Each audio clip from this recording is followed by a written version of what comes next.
Well, kamusta kayo mga boss? Kilalanin natin ang isang former NBA player na sa sobrang liit nga niya ay nagawa niya pa rin makipagsabayan sa mga malahiganti niyang kalaban. At siya rin ang pinakamaliit na naging NBA player sa buong kasaysayan. Halina at pag-usapan natin yan mga boss. Pero bago nga ang lahat mga bossing ay nais ko munang humiling sa inyo ng isang like, comment at subscribe. Nais ko rin magpasalamat sa suporta na ibinigay nyo dahil nakaabot na tayo sa 5,000 subscribers. Salamat ng marami mga bossing.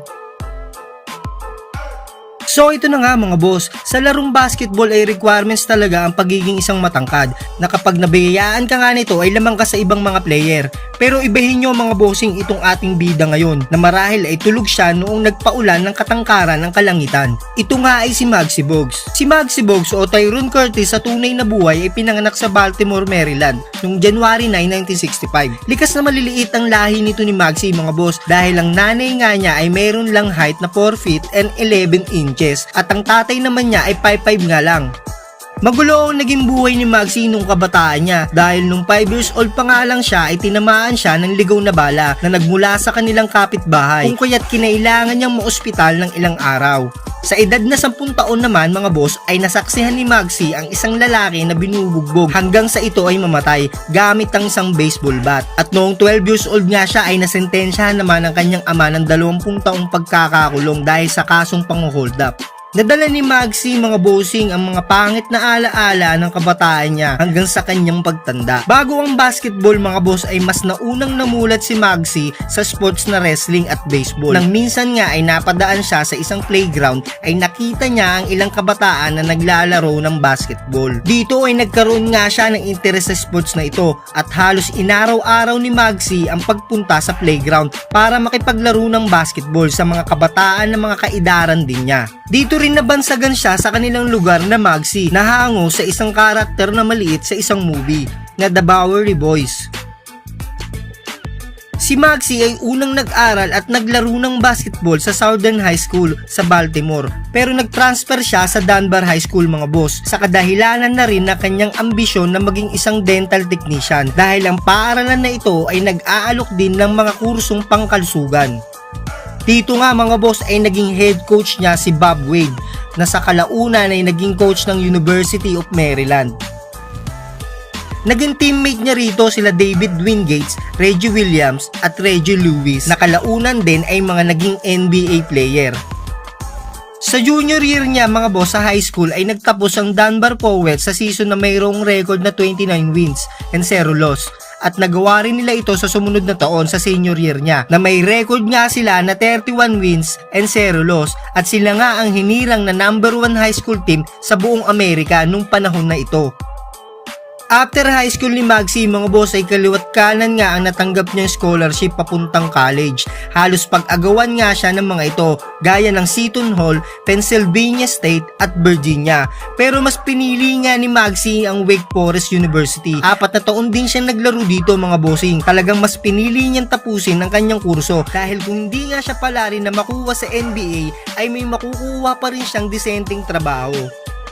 Nag-average si Muggsy dito mga boss ng 11.3 points, 8.3 assists at 3.1 steal per game sa kanyang junior year at 14.8 points, 9.5 assists, 3.8 rebounds and 2.4 steal per game sa kanyang senior year yan mga bossing. At siya nga ang nanguna para sa ACC career leader para sa assist at steal. At akalain nyo mga bossing ay nag-gold medalist nga din ito si Muggsy nang mapasali siya sa roster ng USA para sa FIBA World Cup Championship noong 1986.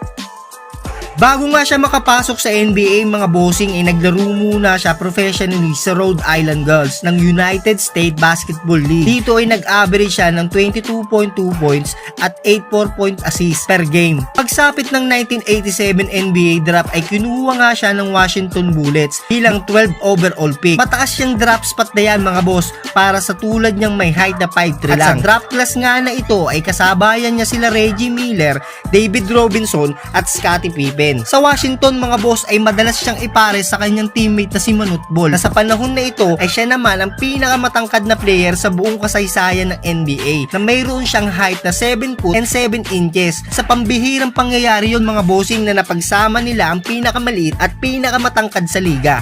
Pero pagkatapos nga lang ng isang season niya sa Washington Bullets mga boss ay na-trade nga ito si Maxey puntang Charlotte Hornets na expansion team ng NBA ng panahon na ito. Dito ay mas nakilala ito si Maxey at siya nga ang naging main point guard ng Charlotte Hornets. Naging crowd favorite din ito si Maxey sa Hornets mga bossing dahil na rin talaga sa sobrang liit niya at sabi nga ng ilan ay medyo cute nga raw itong panoorin habang naglalaro ng basketball. Hindi naman talaga siya typical na scorer, mas nakilala siya bilang maliksing point guard dahil sa sobra nitong bilis. At isa pa sa mga specialties nito ni Maxey ay ang steal. Hindi basta-basta ang mga player na naaagawan ng bola nito ni Maxey na kahit si Michael Jordan ay nahihirapan kapag ito ang nagbabantay sa kanya dahil kukulitin ka talaga niya at hindi siya papayag na hindi niya maaagaw ang bola. Kung inyong titignan mga boss ay mukhang simple nga lang ang pinapakita nito ni Maxey sa loob ng court pero hindi alam ng iilan na malaki ang naitutulong niya sa team para makakuha ng panalo. Sa 10 taon niyang pananatili sa Charlotte Hornets mga bossing ay talagang minahal siya ng team at mga fans. Siya talaga ang isa sa mga naging mukha ng Hornets kasama sila Del Curry, Alonzo Mourning at Larry Johnson. Pero noong 1997 mga bossing ay tinamaan ng injury itong si Maxey na naging dahilan kung bakit hindi siya nakapaglaro ng halos kalahati ng season.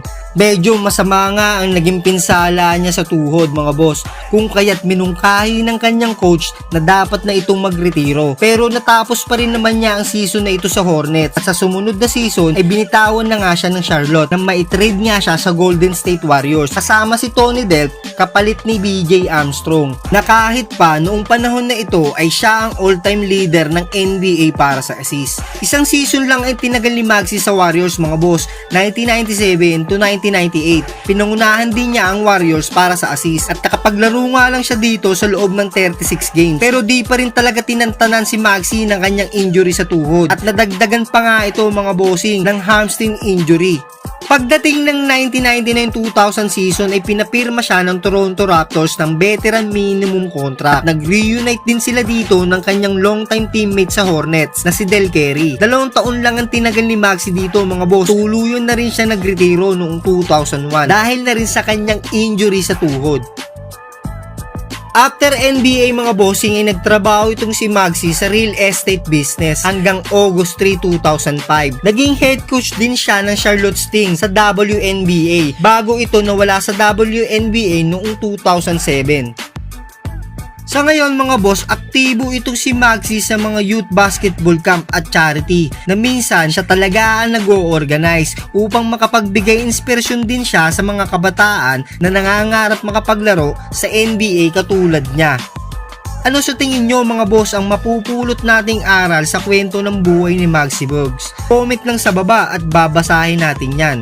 So ito lang muna ang video natin sa ngayon mga boss at bago nga tayo magtapos ay nais ko ulit humiling sa inyo ng isang like, comment at subscribe at para naman maging updated ka sa ating mga future videos.